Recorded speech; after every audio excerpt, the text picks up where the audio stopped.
بسم اللہ الرحمن الرحیم الحمدللہ رب العالمین والصلاة والسلام علی خاتم النبیین۔ ناظرین محترم السلام علیکم ورحمۃ اللہ وبرکاتہ۔ پروگرام سیرت النبی کے ساتھ آپ کا میزبان ڈاکٹر محمود غزنوی حاضر خدمت ہے۔ میرے ساتھ تشریف فرما ہیں جناب شجاع الدین شیخ۔ ہر جمعے اور ہفتے کی رات 9 بجے ہماری آپ کی RYQ ٹی وی پہ ملاقات ہوتی ہے، اور سیرت النبی کے سلسلے میں جو ایک طویل عرصے سے پروگرام چل رہا ہے، اس کا جو آخری ایپیسوڈ یعنی آخری قسط جو آپ نے ملاحظہ فرمائی ہے، اس میں علم کے حوالے سے بات ہو رہی تھی، اور یہ گفتگو جو ہے کئی اقساط سے چل رہی ہے کہ حضور صلی اللہ علیہ وسلم نے علم کی فضیلت کے حوالے سے سب سے زیادہ تاکید فرمائی۔ اسلام دین کامل ہے، اور جب اسلام کا آغاز ہوا تو وہ بھی علم کی فضیلت کے حوالے سے اور اہمیت کے حوالے سے، اور پہلی آیت میں جو ہے وہ علم کے جو ٹولز ہوتے ہیں، یعنی قلم کا تذکرہ، علم کا تذکرہ ہوا، قلم کا تذکرہ ہوا، اور سیکھنے سکھانے کا تذکرہ ہوا کہ اللہ نے وہ سب کچھ سکھایا تمہیں جو تم نہیں جانتے تھے، قلم سے علم دیا وغیرہ وغیرہ۔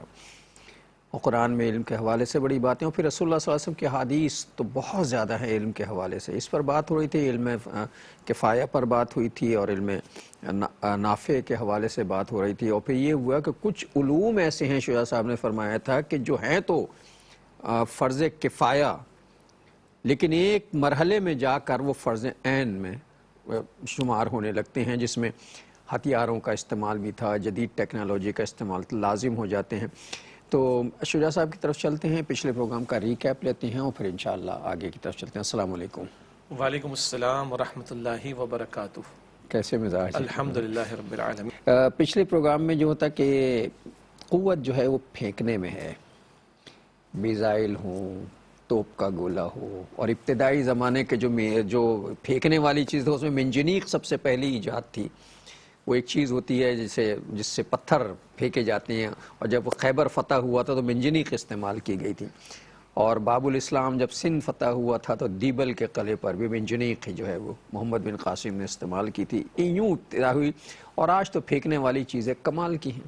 جی، بسم اللہ الرحمن الرحیم۔ اللہم صلی علی محمد وعلی آل محمد وبارک وسلم۔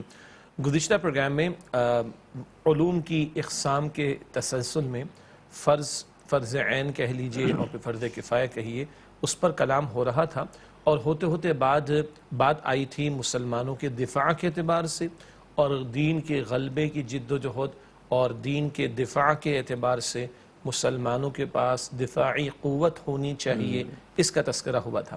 سورہ انفال کی آیت کریمہ کا تذکرہ تھا، جس میں اللہ تعالیٰ نے یہ بتایا ہے اور تعلیم عطا فرمائی ہے کہ وَأَعِدُّ لَهُم مَّا اسْتَطَعْتُم مِّن قُوَّةٍ وَبِالرِّبَاطِ الْخَيْلِ تُرْهِبُونَ بِهِ عَدُوَّ اللَّهِ وَعَدُوَّكُمْ، کہ جو استطاعت تمہارے اندر ہے اس کو بروئے کار لاؤ، اور قوت کے ذریعے اور پلے ہوئے گھوڑوں کے ذریعے سے تیاری رکھو۔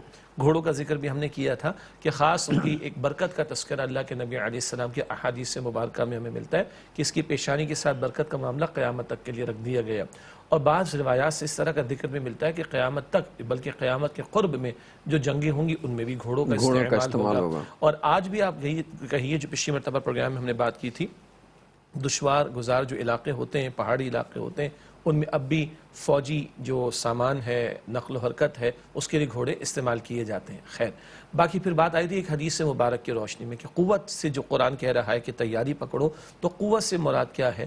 تو اللہ کا کلام بڑا پیارا ہے، وہ ایک بڑا ایسا پیارا لفظ اور الفاظ ہمیں عطا فرماتا ہے مختلف مواقع پر کہ جن کا انطباق ہر دور میں ہوتا رہے گا، اس دور کی جو بھی ضرورت ہوگی یا دستیاب وسائل ہوں گے۔ مثال کے طور پر ایک جگہ قرآن حکیم میں ہے سورہ لقمان میں کہ وَمِنَ النَّاسِ مَن يَشْتَرِي لَهْوَ الْحَدِيثِ لِيُضِلَّ عَن سَبِيلِ اللَّهِ، لوگوں میں سے ایسا بھی ہے کہ جو لہو الحدیث، کھیل تماشے کی بات خریدتا ہے، اور اس کے ذریعے اللہ سبحانہ وتعالیٰ کے راستے سے روکنے کی کوشش کرتا ہے۔ اب کھیل تماشوں کے انداز ہر دور میں علیحدہ رہے ہیں، کبھی سٹوری ٹیلنگ کا معاملہ ہوتا تھا، داستان گوئی کا معاملہ ہوتا تھا، افسانہ گوئی کا معاملہ ہوتا تھا، اور آج اس کے انداز مختلف ہیں، موسیقی کی محفلیں ہیں، رقص سرور کی محفلیں ہیں، آج کی میڈیا کا غلط استعمال ہے وغیرہ وغیرہ۔ تو اللہ تعالیٰ نے کوئی اسپیسیفک انسٹرومنٹ کا ذکر نہیں کیا، اسپیسیفک ایکٹیویٹی کا ذکر نہیں کیا، لہو الحدیث کہا۔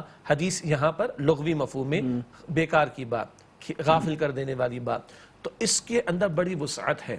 اسی طرح جو پچھلی مرتبہ بات ہوئی اور ابھی تسلسل میں چل رہی ہے کہ قوت کے حوالے سے جو ذکر آیا تھا سورہ انفال کے تعلق سے، تو حدیث مبارکہ میں ہے کہ قوت تو پھینکنے میں ہے. اور آپ نے انٹرو میں اشارہ بھی فرمایا کہ پھینکنے کے اعتبار سے ہتھیاروں کا معاملہ، ماضی میں وہ تیر ہوا کرتے تھے، وہ نیزے ہوا کرتے تھے. پھر آپ نے منجنیق کا ذکر کیا. اب یہ بھی تو ہماری مسلم ہسٹری کا ایک بہت بڑا ایونٹ ہے اور بہت کم لوگوں کو پتہ ہے منجنیق کیا ہوتی ہے. بالکل ایگزیکٹلی.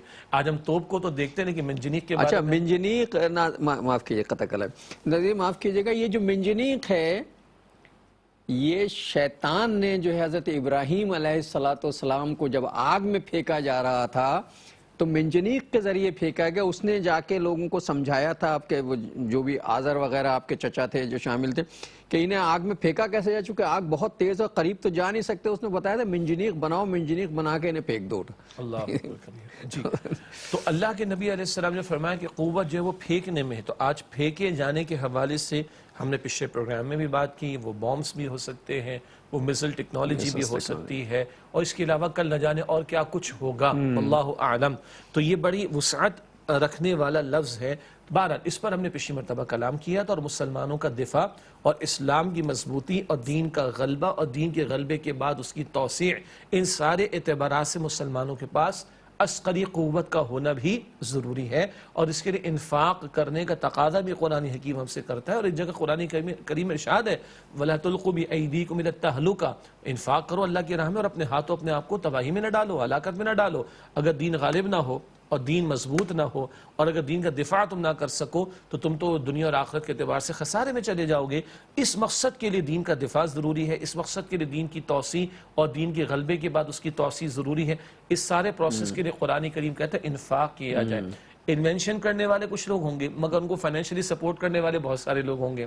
سائنٹسٹ آپ کے پاس ہمارے پاس کم ہوں گے مگر ان کو سپورٹ کرنا قومی سطح پر اس کے لیے بہت بڑے پیمانے پر انفاق کی ضرورت ہوگی. موضوع کہیں دور نہ چلا جائے تو ہم نے اس حوالے سے پچھلے مرتبہ کلام کیا. یہ ضروری ہے اس لیے کہ جو کہا جاتا ہے نا دنیا میں کہ دہشت گردی اسلام سے وابستہ کر دی گئی تھی، پاور فار پیس، جی طاقت امن کے لیے ضروری ہے. اگر طاقت نہیں ہو تو پھر امن قائم نہیں ہو سکتا. اور طاقت کا مطلب ہے اگر ہتھیار نہ ہو، جدید ٹیکنالوجی نہ ہو، جدید ہتھیار نہ ہو تو پھر امن کو قائم نہیں رکھا جا سکتا. امن کو قائم رکھنے کے لیے توازن ہونا ضروری ہے اور وہ صرف طاقت کی بنیاد پر ہی ہو سکتا ہے. پچھلی مرتبہ یہی الفاظ استعمال ہوئے تھے، ویپنز فار پیس، امن کے لیے ہتھیار کا ہونا ضروری ہے. بلکہ میں تو ایک جملہ یہ بھی کہتا ہوں کہ امن کے لیے جنگ ضروری ہے. جی war for piece, war for پیس جو ہے وار فار پیس بالکل. اور پھر آپ کو بھی یاد آ جائے گا، مجھے اللہ تعالیٰ نے یاد دلا دیا، ہم نے نبی اکرم علیہ السلام کے مبارک حجرے کا ذکر کیا تھا جی، تلواریں ملی تھی جہاں 9 تلواریں لٹکی ہوئی تھیں اور حضور علیہ السلام کی زرہ کسی یہودی کے پاس بطور رحم رکھی ہوئی تھی ایز اے کولیٹرل، اور چند دانے جو کے گھر میں موجود تھے. اس کیفیت میں حضور دنیا سے تشریف لے گئے صلی اللہ علیہ وسلم، لیکن 9 تلواریں لٹکی ہوئی ہیں. یہ ہم نے پوری تفصیل پچھلی مرتبہ بیان کی تھی. اور پھر مجھے یاد آ رہا ہے کہ پچھلے پروگرام میں ہم نے کچھ احادیث کا تذکرہ کیا تھا جن کی روشنی میں ہر دور کے لیے بہت سارے معاملات کے ضمن میں رہنمائی مل سکتی ہے. اور میں نے عرض کیا تھا کہ کچھ احادیث کو فقہائے اسلام نے بہت بنیادی قرار دے کر ان سے بہت سارے اصولوں کو اخذ کیا اور ان اصولوں کے تحت بہت سارے احکامات کو اخذ کیا، اور پھر دینی پیراڈائم میں بہت سارے معاملات پر جب گفتگو ہوتی ہے تو وہ ان کو اپلائی کرتے ہیں. ایک حدیث مبارک میں نے سنائی تھی، بخاری شریف کی ہے کہ لا ضرر ولا ضرار، نہ نقصان پہنچاؤ نہ نقصان اٹھاؤ. اس پر ہوتے ہوتے بات کہاں گئی تھی؟ یہ جو ٹریفک سگنل لگے ہوتے ہیں ان کی پاسداری بھی دینی تقاضا ہے. اب یہ لوگ کہیں گے نا، وہ ہمارے ہاں تو ایک کلچر ہے نا یار، ہر چیز میں جو ہے دین لے آتے ہو، ہر چیز میں جو ہے اسلام لے آتے ہو. ایک سیکولر مائنڈ ہے نا ہمارا، ہمارے لوگوں کا، جو کہتے ہیں ہر چیز میں یار تم دین لے آتے ہو.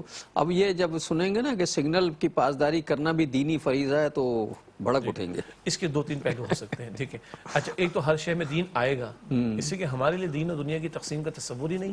اللہ تعالیٰ فرماتا ہے الیوم اکملت لکم دینکم، سورہ مائدہ کی آیت نمبر 3 ہے، حجۃ الوداع کے موقع پر نزول ہوا کہ آج کے دن میں نے تمہارے لیے تمہارے دین کو مکمل فرما دی. اللہ تعالیٰ فرماتا ہے قرآن حکیم میں سورۃ البقرہ کی آیت نمبر 208 میں ادخلوا فی السلم کافہ، اسلام میں پورے کے پورے داخل ہو جاؤ. تو یہ زندگی کے تمام گوشوں کے لیے ہے.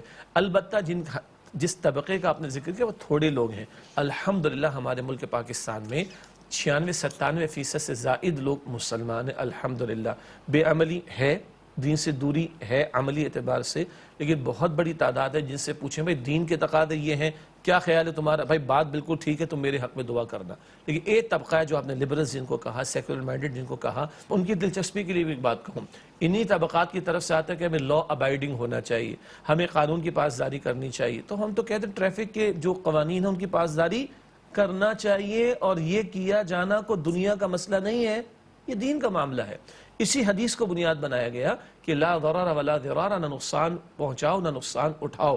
تو یہ سگنلز اس لیے لگائے گئے کہ ہم اپنی گاڑیوں کو ایک اسپیڈ لیمٹ میں بھی رکھیں، اور وقفے سے نہیں ایک طرف کی ٹریفک جاری تو دوسری ٹریفک کے لوگ کھڑے رہیں.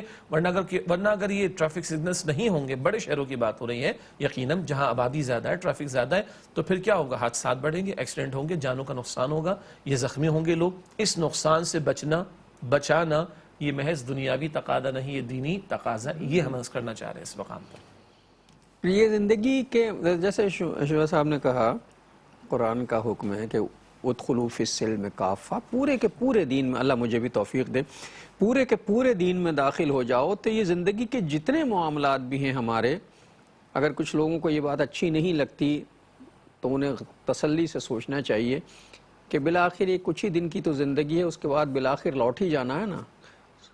ثم الیہ ترجعون والا معاملہ ہوگا تو پھر کیا ہوگا؟ پھر وہاں جا کے ساری حقیقتیں کھل جائیں گی. تو بہتر یہ ہے کہ آنکھیں دنیا ہی میں کھل جائیں تو زیادہ اچھا ہے کہ ادخلوا فی السلم کافہ، پورے کے پورے دین میں داخل ہو جاؤ. مسلمان کی دنیا اور دین ایک ہی چیز کا نام ہے. یہ ہم نے تفریق کی ہوئی کہ دنیاوی معاملات ہیں وہ دینی معاملات ہیں الگ الگ. ہم پہلے بھی بات اسی علم کی ڈسکشن میں کرتے ہوئے آئے ہیں، جن کو ہم دنیاوی تعلیم کہتے ہیں یا جن کو دنیاوی علوم کہا جاتا ہے، جو جائز ہیں ان کے حصول میں نیت اچھی کر لی جائے تو وہ جائز علوم جو کہ دنیاوی علوم ہیں وہ ثواب کا باعث جو ٹپیکل دنیاوی علوم کہلاتے ہیں. ایگزیکٹلی. اور دنیا چلانی بھی تو ہے نا، دنیا میں رہنا ہے تو دنیا چلانی ہے، دنیا کے اسباب کو استعمال بھی کرنا ہے. ان کو دین منع نہیں کرتا، دین کہتا ہے بس ان کو وحی کے تعلیم کے مطابق کر لو، اقرا بسم ربک کی تعلیم کے مطابق. تو جب ان علوم کو بھی بندے اختیار کریں اور استعمال کریں بلکہ حاصل کریں اور نیت اچھی کریں کہ میں اپنی معاش کی محنت کر سکوں گا، اپنے زیر کفالت لوگوں کی کفالت کر سکوں گا، ان صلاحیتوں کو اللہ کے دین کے لیے استعمال کر سکوں گا، یا ان ایکسپرٹیز جو یا فنون جو میں حاصل کروں گا ان کو مخلوق کی خدمت کے لیے استعمال کر سکوں گا، تو یہ سارا کا سارا جو ہے وہ دین کا حصہ بن جائے گا، جو ثواب کا باعث بن جائے گا. اور حدیث رسول صلی اللہ علیہ وسلم خیر الناس من ينفع الناس، لوگوں میں سے بہتر کون ہے؟ جو لوگوں کو نفع پہنچائے. ناظرین ایک وقفہ لیتے ہیں پھر آگے بات کریں. السلام علیکم ورحمۃ اللہ وبرکاتہ. ویلکم بیک ناظرین. وقفے کے بعد پروگرام سیرت النبی صلی اللہ علیہ وآلہ وسلم میں آپ کا خیر مقدم ہے. آپ نے ابھی وقفے سے پہلے جو معاملات زیر بحث ہیں انہیں غور فرمایا ہے کہ بہترین آدمی وہ ہے جو دوسروں کو نفع پہنچائے، دوسروں کو فائدہ پہنچائے، اپنی ذات کو بھی فائدہ پہنچائے، دوسرے کو بھی، یعنی نہ کسی کا نقصان کرو نہ اپنا نقصان ہونے دو والی معاملہ ہے. اور حضور صلی اللہ علیہ وسلم نے علوم شرعیہ کے علاوہ، شریعت کے جو علوم ہیں اس کے علاوہ بھی علوم سیکھنے کی ترغیب دی ہے. مطلب ایسا نہیں کہا گیا کہ صرف شرعی علوم جو ہیں حاصل کیا جائے، شرعی علوم کے علاوہ جو علوم ہیں انہیں بھی سیکھنے کی ترغیب ملی ہے ہمیں. بالکل. کبھی آپ نے بھی پہلے ذکر فرمایا تھا، بلکہ شاید پچھلے پروگرام میں ذکر فرمایا تھا، اللہ کے نبی علیہ السلام نے بعض صحابہ کو عبرانی زبان سیکھنے زید بن ثابت رضی اللہ عنہ دعا بھی فرمائی، بہت جلد انہوں نے سیکھی. کیوں؟ عبرانی زبان وہ جس میں پچھلی کتابیں نازل ہوئی ہیں، ہبریو جس انگلش میں کہا جاتا ہے. تو یہ تورات وغیرہ کا علم جو ہے اس میں یہود ڈنڈی مارتے تھے، غلط باتیں بیان کرتے تھے. تو صحابہ کرام پھر بتاتے یا رسول اللہ یہ ایسے نہیں، اس طریقے پر یہ غلط بات بیان کر رہا ہے. صحابہ کرام یہ فرماتے کہ یا رسول اللہ یہ فلاں فلاں یہودی یہ غلط بات بیان کر رہا ہے، اس سے نہیں بلکہ تورات میں اس طریقے پر ہے. بہرحال تو عبرانی زبان آپ نے صحابہ کرام میں سے حضرت زید بن ثابت رضی اللہ تعالیٰ عنہ کو تلقین فرمائی، آپ نے تیر اندازی سیکھنے کی تلقین فرمائی، آپ نے گھوڑا سواری کرنے کی تلقین فرمائی، آپ نے تیراکی سیکھنے کی تلقین فرمائی. ان کو کھیل بھی کہا گیا ہے، لیکن اس سے ایک کیا ہے، ایک جسمانی فٹنس بھی آتی ہے، فزیکل فٹنس بھی آتی ہے. اسی طریقے پر اللہ کے نبی صلی اللہ علیہ وسلم نے تجارت کے حوالے سے اور دیگر علاقوں کی جو بھی اشیاء ہوتی ہیں ان کے حوالے سے بھی توجہ دلائی ہے، اور اپنی علاقے کی جو چیزیں ہیں ان کو آپ صلی اللہ علیہ وسلم نے پروموٹ کرنے کو کہا ہے۔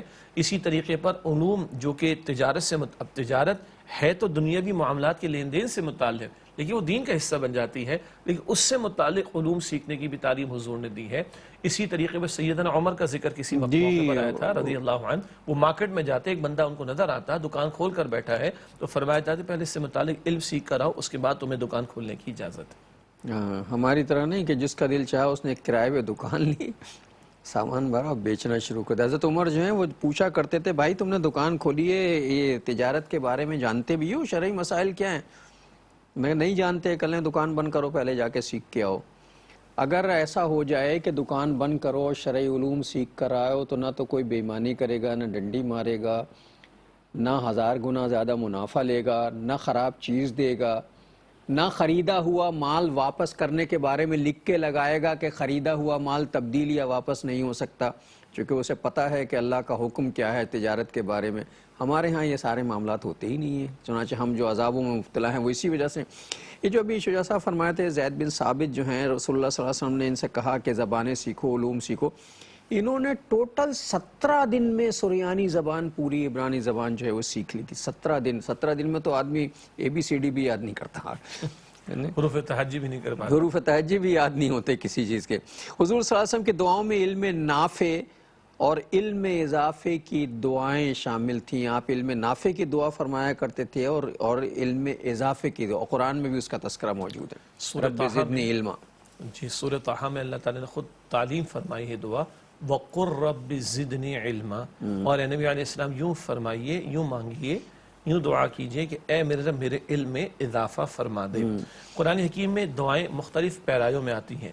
کبھی اللہ تعالیٰ ذکر فرماتا ہے کہ اللہ کے نیک بندے اس طرح دعا کرتے ہیں، کبھی اللہ تعالیٰ انبیاء کی دعائیں قرآن حکیم میں نقل فرماتا ہے، ربنا کے الفاظ میں آتی ہیں اکثر، اور کبھی اللہ تعالیٰ خود تعلیم دیتا ہے، قل اعوذ برب الفلق، قل اعوذ برب الناس، یہ تعلیم ہو رہی ہے۔ اسی طرح یہ دعا جس کی طرف آپ نے اشارہ فرمایا سورہ طٰہٰ میں، وَقُرْ رَبِّ زِدْنِي عِلْمًا، اور اے نبی یہ دعا کیجئے صلی اللہ علیہ وسلم، اے میرے رب میرے علم میں اضافہ فرما دے۔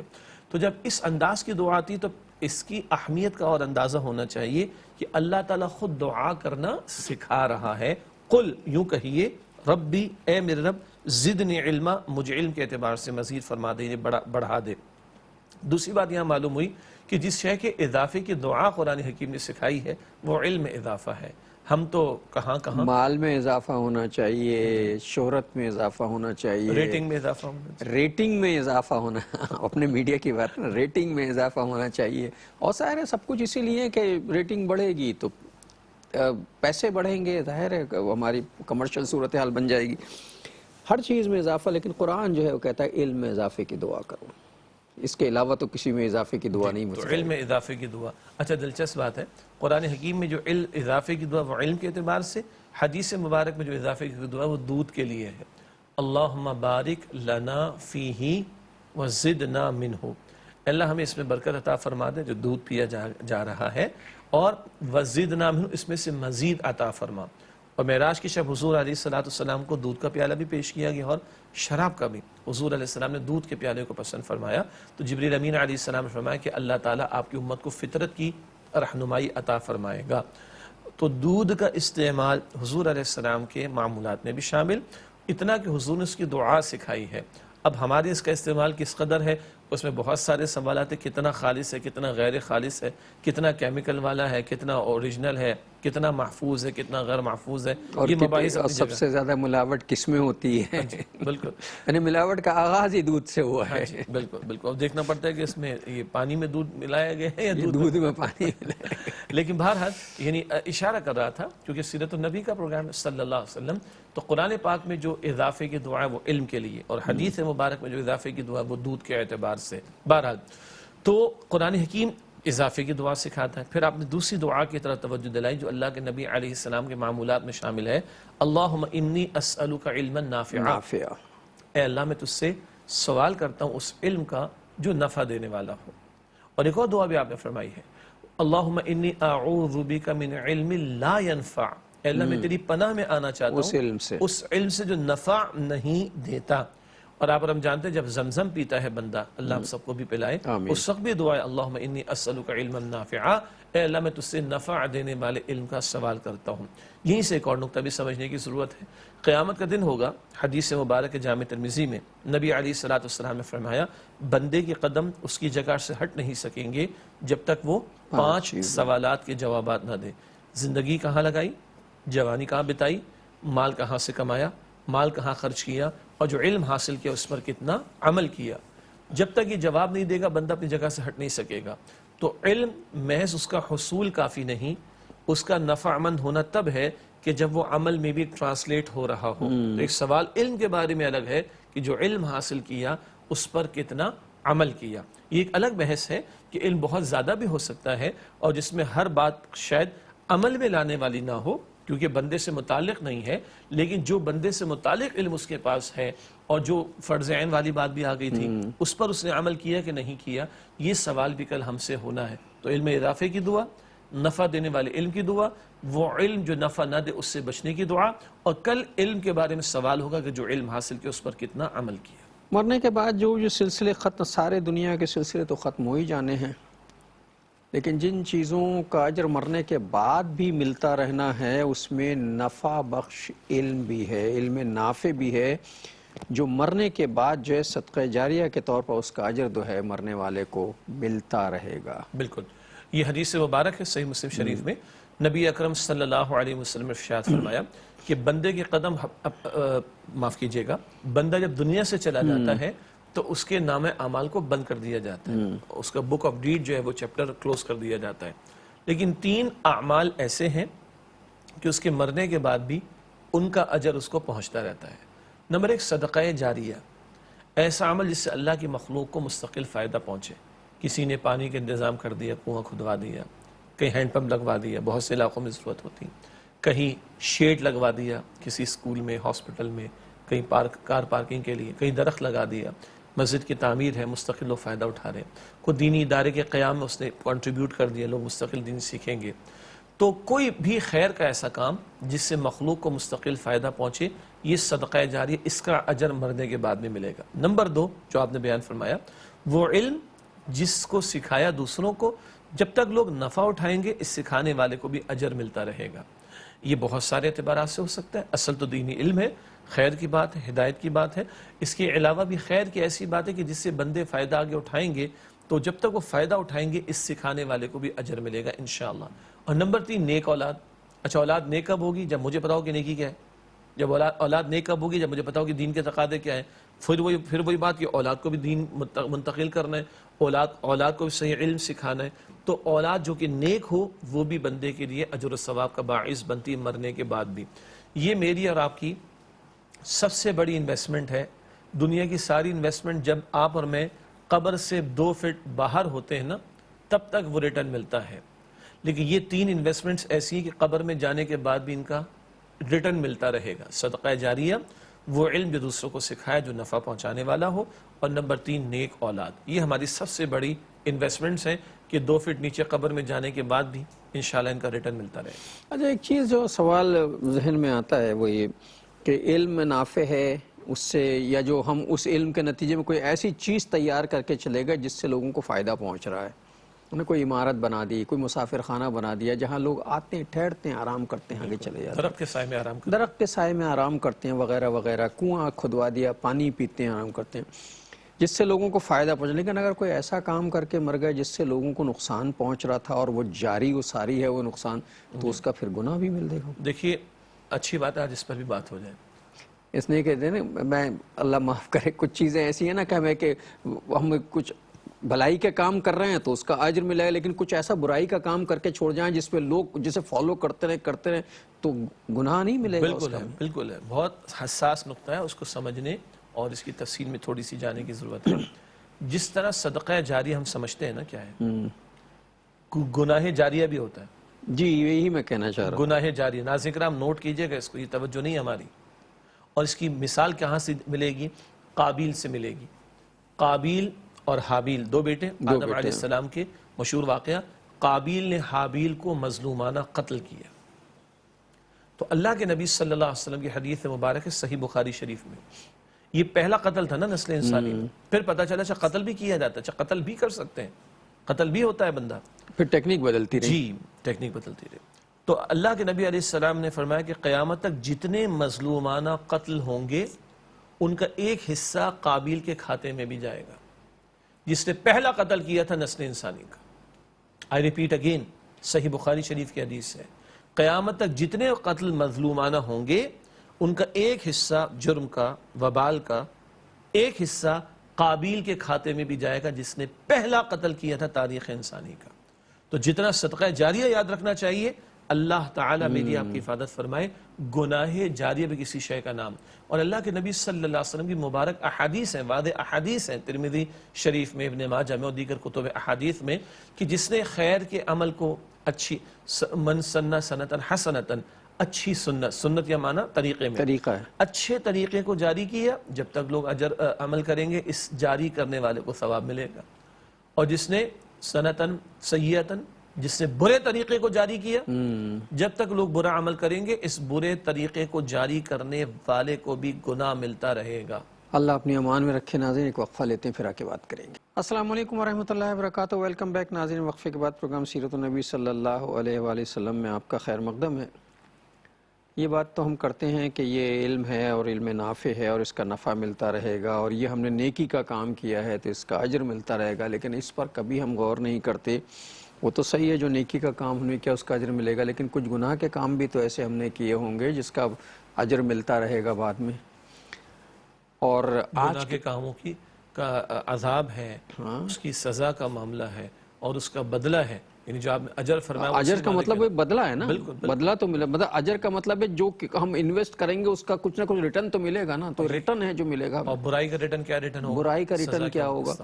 اب اس میں بہت سی چیزیں ابھی اچانک جو ہے وہ, میں جب شجاع صاحب گفتگو کر رہے تھے تو بالکل دماغ جو ہے وہ سن ہو گیا. یہ جو آج کل سوشل میڈیا آ گیا ہے اور اس پہ جو فحاشی اور بیہودگی اور اللہ معاف کرے نہ جانے کیسی کیسی چیزیں آ گئی جس سے ہم دھڑا دھڑ فارورڈ کرتے رہتے ہیں, لوگ فارورڈ کرتے رہتے ہیں ایک سے دوسرے, دوسرے سے تیسرے. جو تو یہ تو جو برائی کو پھیلائے گا اسے اس برائی کا اجر بدلہ ملے گا, جو نیکی پھیلائے گا اسے نیکی کا بدلہ ملے گا. تو کیا تو کسی اور نے تھا یہ گناہ, مجھ تک پہنچا تو میں نے آگے بڑھا دیا اسے. جی تو فارورڈ بھی سوچ سمجھ کے کرنا چاہیے. کیا فارورڈ کر رہے ہیں ہم, ہر چیز فارورڈ ہو جاتی ہے. کیا دے رہے ہیں سوسائٹی کو, کیا پھیلا رہے ہیں اس معاشرے میں. میری گفتگو, میرا کردار اور میرے الفاظ, اور آج الفاظ اس زبان سے نہیں نکلتے, وہ الفاظ ٹیکسٹ کی شکل میں جاتے ہیں اور وہ فارورڈڈ میسج کی صورت میں جاتے ہیں, وہ اٹیچمنٹس کی صورت میں جاتے ہیں, اور وہ فارورڈڈ ٹائمز کی صورت میں بھی جاتے ہیں. What I am forwarding today, خیر یا شر, کیا پروموٹ کر رہا ہوں. میری ذات اس معاشرے میں خیر کے پھیلنے کا سبب بن رہی ہے یا اس معاشرے میں شر کے پھیلنے کا سبب بن رہی ہے. میں اگر باپ ہوں تو میری اولاد مجھ سے کیا سیکھ رہی, میری اولاد جرمن لینگویج نہیں بولتی, فرینچ نہیں بولتی, پرشین نہیں بولتی, وہ اردو بولتی کیونکہ اس نے اپنے ابا کو اردو بولتے ہوئے دیکھا. تو اگر میں خیر کی بات کروں گا تو انشاءاللہ اولاد بھی خیر کی بات کرے, اگر میں شر کی بات کروں گا تو میری اولاد شر کی بات کرے گی. تو ایک اولاد صدقہ جاریہ ہوتی ہے, کہیں گناہ جاریہ نہ بن جائے. اسی طرح استاد ہوگا, کوئی خاندان کا بڑا ہوگا, کوئی ادارے کا بڑا ہوگا اور کوئی ملک کا بڑا ہوگا. جہاں جہاں ہم اختیار رکھتے ہیں, اتھارٹی رکھتے ہیں, ہم غور کریں کہ ہماری ذات اس معاشرے میں خیر کو پروموٹ کرنے کا باعث بن رہی ہے یا شر کو پروموٹ کرنے کا باعث بن رہی ہے. جتنا صدقہ جاریہ یاد رہتا ہے اتنا گناہ جاریہ بھی یاد رہے, تاکہ ان حرکتوں سے ہم بچیں کہ ہماری ذات شر کو اور گناہ کو پروموٹ کرنے کا باعث اور ذریعہ بنے. اگر اتنا بڑا بوجھ ہمیں ہماری کمروں پر قیامت کے دن لادنا پڑ جائے جس کا ہم تصور بھی نہیں کر سکتے. ہم اپنی اولادوں کے لیے رات دن ایک کر دیتے ہیں, زندگی تج دیتے ہیں, پیسہ کمانے کے لیے, مال کمانے کے لیے, انہیں آسائشیں فراہم کرنے کے لیے, دنیا کی آسائشیں ہم انہیں دے دیتے ہیں. اور پھر جب ہم اس دنیا سے چلے جاتے ہیں اور وہ دولت و مال و متاع ان کے حوالے وراثت میں بڑھ جانا, وہ جب انہیں مل جاتا ہے, اگر ہم تربیت نہیں کرتے تو اس مال کو وہ جہاں خرچ کریں گے جو میں نے بہت محنت سے مشقت سے کمایا ہے, میں نے حلال ہی کمایا ہے, مشقت سے کمایا ہے, اور جب وہ اولاد کے ہاتھ آئے گا اور وہ جب اسے اللے تللے کریں گے, مجھے معاف کیجیے محاورہ میری زبان سے نکل گیا, روزمرہ ہے, اور جب اسے اڑائیں گے بری طرح, اور اگر انہوں نے غلط کاموں میں اسے استعمال کرنا شروع کر دیا تو میرا کیا بنے گا؟ اللہ اکبر کبیرہ. یہ بہت بڑا سوال ہے جو پوچھا جائے گا ہم صرف پیسہ جمع کرتے ہیں اور یہ نہیں کرتے کہ جس کے لیے پیسہ جمع کیا اس کی تھوڑی سی تربیت بھی کر دیں کہ بعد میں میرے یہ پیسہ کیسے خرچ ہونا ہے. بالکل بالکل. بلکہ ایسا بھی ہے، اللہ معاف کرے شویا صاحب، ایسے بھی لوگ میں نے دیکھے ہیں، اللہ ہمیں بھی اپنی امان میں رکھے اور سب دیکھنے والوں کو بھی، ایسے بھی لوگ ہیں کہ جن کے ماں باپ نے بے پناہ پیسہ جمع کیا اور جب وہ مر گئے تو اپنے باپ کی قبر پہ فاتحہ اسی باپ کے پیسے دے کے فاتحہ پڑھوا دیتے ہیں. اللہ استغفر اللہ ربی من کل ذنب واتوب الیہ. تو ایسی اولادیں پیچھے چھوڑیں گے تو ہمارا کیا بنے گا؟ بالکل. اور اس کے بارے میں بھی سوال ہونا ہے. جیسے مال کے بارے میں 2 سوال جو حدیث مبارک پہلے پیش کی گئی، 5 سوالات ہوں گے نا. ایک حدیث مبارک کے مطابق زندگی کہاں لگائی، جوانی کہاں کھپائی، مال کہاں سے کمایا، مال کہاں خرچ کیا، اور جو علم حاصل کیا اس پر کتنا عمل کیا. 5 میں سے 2 سوال مال کے بارے میں، کمانے کے بارے میں بھی اور خرچ کرنے کے بارے میں بھی. اب ایک اور حدیث ہے بخاری شریف میں، کلکم راعٍ وکلکم مسئول عن رعیتہ. ہر ایک تمہیں سے راعی ہے، نگہبان ہے، ذمہ دار ہے. اس کی رعیت میں جو لوگ ان کے بارے میں سوال ہوگا. چنانچہ اللہ کے نبی علیہ السلام نے فرمایا اگر باپ ہے تو اولاد کے بارے میں سوال ہوگا، شوہر ہے تو بیوی کے بارے میں سوال ہوگا، آقا ہے تو غلام کے بارے میں سوال ہوگا، اور حکمراں ہے تو رعایا کے بارے میں سوال ہوگا. پہلا سوال باپ کے بارے میں. ایک اور حدیث میں آتا ہے، اللہ اکبر، وہ بھی بخاری شریف کی مشہور حدیث ہے. اللہ کے نبی علیہ السلام نے فرمایا کہ ہر بچہ فطرت پر پیدا ہوتا ہے، توحید پر. اس کے ماں باپ اس کو یہودی، نصرانی یا مجوسی یعنی مشرک بنا دیتے ہیں. تو ہم لا کہیں کہ تعلیمی اداروں کا قصور ہے، میڈیا کا قصور ہے، میں نفی نہیں کرتا اس چیز کی، لیکن سب سے پہلا قصور ماں باپ کا ہے. اگر وہ اپنی اولاد کی صحیح تربیت نہیں کر رہے، اگر وہ اپنی اولاد کو مسلمان بنانے کی کوشش نہیں کر رہے، اگر وہ اپنی اولاد کو آخرت کا طلبگار بنانے کی کوشش نہیں کر رہے، تو پھر یہ ہوگا جو آپ نے فرمایا. اچھا یہ تو وہ اولاد ہے جو قبر پر آ بھی گئی ہے اور اس کو کوئی والدین کے لیے دعا کرنے کے لیے احساس بھی ہے، چلو کسی اور کو پیسے دے کے کروا دی جس کے ہم قائل نہیں ہیں. لیکن اللہ معاف کرے ڈاکٹر صاحب، یہ ذکر بھی پہلے ہم کر چکے ہیں، باپ کا جنازہ رکھا ہے اور بیٹا ماں سے کہہ رہا ہے یہ گھر تمہارا نہیں میرا ہے، گاڑی تمہاری نہیں میری ہے. ابھی تو جنازہ رکھا ہے باپ کا، جنازہ رکھا ہے. اور بعض کو تو اپنے والدین کی اللہ امان میں رکھے قبریں تک نہیں پتہ ہوتی کہ وہ کبھی جانا گوارا نہیں کرتے، کبھی ایصال ثواب کرنا گوارا نہیں کرتے، پسند نہیں کرتے. جبکہ ہمیں تو یہ سکھایا گیا کہ رب زدنی علما، جیسے سکھایا گیا اسی طرح رب ارحمہما کما ربیانی صغیرہ سکھایا گیا کہ اللہ میرے ماں باپ کا ایسے ہی رحم فرما جیسے بچپن میں انہوں نے مجھ پہ رحم فرمایا. اور کتنی پیاری دعا ہے. لیکن میں آپ کو عرض کروں 2007 کی بات ہے، 2007، آج ہم 2021 میں بیٹھے ہیں، تو کتنے سال جی 14 سال ہو گئے. ایک پرائیویٹ یونیورسٹی میں پڑھانے گئے، اسلامک اسٹڈیز کا سبجیکٹ تھا، اور ماں باپ کا ٹاپک کچھ آیات کی روشنی میں آ گیا. تو بہرحال جو بھی گفتگو ہو سکتی تھی گفتگو کی، کچھ آیات کچھ احادیث سے مبارکہ کا ذکر. اس کے بعد 4 گریجویشن کے اسٹوڈنٹس سے پرائیویٹ یونیورسٹی میں 4 نے کہا سر بہت عرصے بعد یاد آیا کہ ماں باپ کے لیے دعا بھی کرنی چاہیے. قرآن میں سکھائی گئی جی. اور مجھے پتہ ہے کہ ناظرین شاید اس بات کو یقین نہیں کریں، لیکن میں خود گواہ ہوں اس بات کا. اور وہ پوش علاقے کے بچے تھے کہ جنہوں نے کہا کہ سر بڑے عرصے بعد یاد آیا کہ ماں باپ کے لیے دعا بھی کرنی چاہیے. تو ہم کیا دے رہے ہیں اپنی اولاد کو؟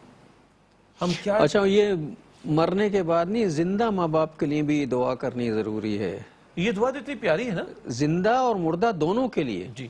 رب ارحمہما کما ربیانی صغیرہ، اے میرے رب میرے دونوں ماں باپ پر رحم فرما اس طرح کما ربیانی صغیرہ، جب میں چھوٹا تھا بڑی شفقت کے ساتھ انہوں نے میری پرورش کی تھی. ماں باپ اگر زندہ ہیں تب بھی اللہ کی رحمت کے محتاج. ہم دعائیں کرتے نا، واعف عنا واغفر لنا وارحمنا. ماں باپ زندہ ہیں تب بھی اللہ کی رحمت کے محتاج، اور اگر دنیا سے چلے گئے ہیں تو اور زیادہ اللہ تعالیٰ کی رحمت کے محتاج. تو ان کی زندگی میں بھی دعا کی جائے اور ان کے جانے کے بعد بھی اس دعا کا اہتمام کریں. اور یہ دعا قرآن حکیم میں 15واں پارہ سورہ بنی اسرائیل اور آیت نمبر 24 میں یہ دعا آتی ہے. سورہ بنی اسرائیل آیت نمبر 24 15واں پارہ. اس دعا کو ترجمے کے ساتھ ذہنوں میں بٹھائیں اور پھر دل سے اپنے ماں باپ کے لیے دعا کریں، چاہے حیات ہو چاہے جا چکے ہوں. ایک باپ اپنے بیٹے کے ساتھ بیٹھا ہوا تھا، باپ بوڑھا ہو گیا تھا، بیٹا جوان تھا. ایک چھوٹی سی واقعہ، باپ نے گیند اٹھائی اور پھینک دی، بیٹا اٹھا کے لے آیا، پھر پھینک دی، پھر اٹھا کے. جب 8-10 مرتبہ گیند پھینکی تو بیٹا جوان چڑ گیا اور کہنے لگا بابا کیا کیے جا رہا ہو، میں تھک گیا ہوں گیند اٹھاتے اٹھاتے. کہنے لگا بس بیٹا یہی سننا تھا تجھ سے جب تو چھوٹا سا تھا تو 100 مرتبہ گیند پھینکتا تھا اور میں تجھے اٹھا کے لا کے دیتا تھا، اور آج میں نے 4-5 مرتبہ گیند پھینکی تو چڑ گیا، میں تو کبھی نہیں چڑھا تھا تجھ سے۔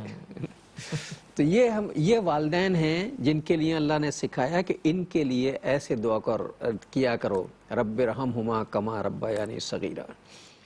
اور آج ہماری پوزیشن، اب کچھ چیزیں اور ہوتی ہیں، مثلا میں ایک بات ابھی آپ نے ارشاد فرمایا تھا کہ صاحب بچوں کی تربیت اور گھر اپنی بیوی کی تربیت، اپنے بچوں کی تربیت جو ہے وہ آپ کے ذمے ہے۔ کچھ چیزیں بڑی حالات تبدیل ہو رہے ہیں جس کی وجہ سے بہت سی چیزیں جو ہیں وہ کسی دوسرے سینیریو میں چلی گئی ہیں۔ مثال کے طور پر آج کل میڈیا اورینٹڈ سوسائٹی ہے، میڈیا تربیت کر رہا ہے، بچیوں کی تربیت خاص طور پر میڈیا نے کیا، وہ بڑی ہو گئی، اس کی شادی ہو گئی، ماں باپ نے اس کی تربیت کی نہیں تھی، اب اس کی شادی ہو گئی اور میڈیا نے اس کی تربیت کی تھی، اب وہ خود سر ہو گئی ہے، وہ مانتی نہیں ہے، ظاہر ہے وہ نہیں مانتی تو اولاد کو بھی نہیں ماننے دے گی، چونکہ ماں کی کنٹرول۔ اب شوہر بیچارہ کیا کرے گا یہ بتائیے نا، وہ سمجھا کے مر گیا، وہ سن کے ہی نہیں دیتی، کیا کرے؟ اور یہ سوسائٹی کا آج کا المیہ 80% کا المیہ یہ ہے سوسائٹی کا۔ مجھے معاف کیجیے گا ناظرین، یقیناً آپ میں سے کوئی نہ کوئی سوچ رہا ہوگا کہ اتنی باتیں ہو رہی ہیں، ہم کیسے تربیت کریں گے اس کی؟ جی، پہلی بات تو یہ ہے کہ اسی لیے وہ حدیث مبارک سنائی تھی درمیان میں، ہر بچہ فطرت پر پیدا ہوتا ہے، توحید پر، ماں باپ اس کو یہودی، نصرانی اور مجوسی بناتے ہیں، اور جو میڈیا تربیت کر رہا ہے اس میں صرف لڑکیوں ہی کا معاملہ نہیں، لڑکوں کا معاملہ لڑکوں کا بھی معاملہ ہے۔ ہاں، جس لڑکے نے کسی لڑکی کو پسند کیا یا اس کے ماں باپ نے اس لڑکی کو اس لڑکے کے لیے پسند کیا تو وہ میڈیا کی تربیت یافتہ ہی پسندیدگی ہوگی نا۔ جی، اور سیرت النبی کا پروگرام ہے، امام الانبیاء صلی اللہ علیہ وسلم کی تعلیم کیا ہے؟ اللہ کے پیغمبر علیہ السلام نے فرمایا کہ جب رشتہ طے کرنے لگتے ہو تو لوگ 4 باتوں کو دیکھتے ہیں، بخاری شریف کی حدیث ہے، لوگ خوبصورتی کو دیکھتے ہیں، لوگ مال کو دیکھتے ہیں، لوگ خاندان کو دیکھتے ہیں، اور لوگ دینداری کو، تقوی کو دیکھتے ہیں۔ رسول اللہ صلی اللہ علیہ وسلم نے فرمایا تم تقوی کو، دینداری کو ترجیح دیا کرو۔ اب کیا آج یہ نارمز ہیں ہماری سوسائٹی میں؟ اکثر نہیں ہے، قطعی نہیں، کچھ ہے، اکثر نہیں ہے۔ کیا یہ معیارات ہیں؟ آج تو ہم دیکھتے ہیں حسن کتنا ہے اور مال کتنا ہے، خاندان کتنا اونچا ہے، ہاں کچھ دنیاوی ڈگری بھی دیکھی جاتی ہے اور تعلقات بھی دیکھے جاتے ہیں۔ لڑکا ہے تو یہ دیکھ رہا ہے کہ جو اس کی بیوی بنے گی ماں باپ جہیز کتنا دیں گے، پیسہ کتنا ملے گا، ہاں جی، اور آگے سے وہ ایکسپیکٹیشن ہوتی ہے کہ یہ ولیمہ کتنا بڑا کرے گا اور کتنے بڑے بینکویٹ میں کرے گا، کتنے لاکھوں یا کروڑوں کا خرچہ کرے گا۔